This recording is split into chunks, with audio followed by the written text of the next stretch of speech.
Hi, my name is Abby. I've been living in a van for a little over a month, and I wanted to talk to you about things that you should know if you're wanting to get into van life while I make breakfast. These things are not going to be the typical things that I see people talk about in these videos. It's like you have to downsize your belongings. We kind of know that those things are part of van life, so these things are going to be a little bit different.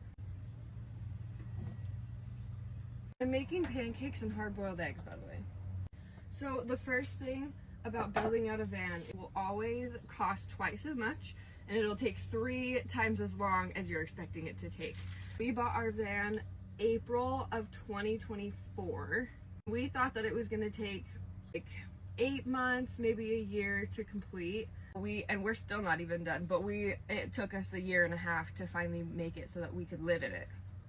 The next thing that I would say before getting into van life is a little controversial to what I know other people have said. Have an initial layout planned, but be flexible in changing it. We had to put our fridge underneath our bed instead of having it next to the stove because we got it off of Facebook Marketplace, but it's the one that we found that was a good price and would fit in the van, just in a different spot.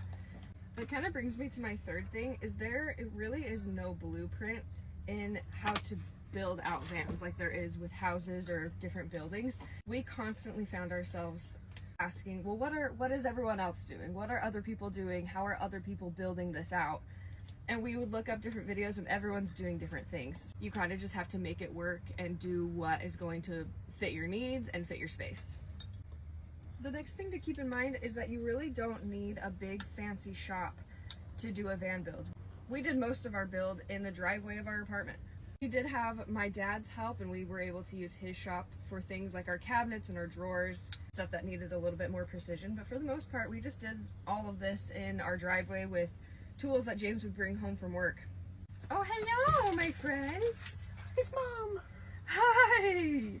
Throughout the building process too, you'll have to remember that everything affects everything. Your framing is going to affect your wiring, which is going to affect where you can put your appliances. Just every little step along the way affects steps down the road. I really want to put cookie butter on the pancakes, but I don't want to just spread it, I want to drizzle it. So I'm just going to dip it into my egg water. The last piece of advice that I think I would give might be a little controversial as well. Don't plan your van build budget based off of other van life creators and influencers. Especially if you are building off of a budget, they are most likely going to have more money than you. And they're most likely going to have brand deals for their builds. Obviously, we did our layout pretty based upon other videos that we had seen, and it's good to do your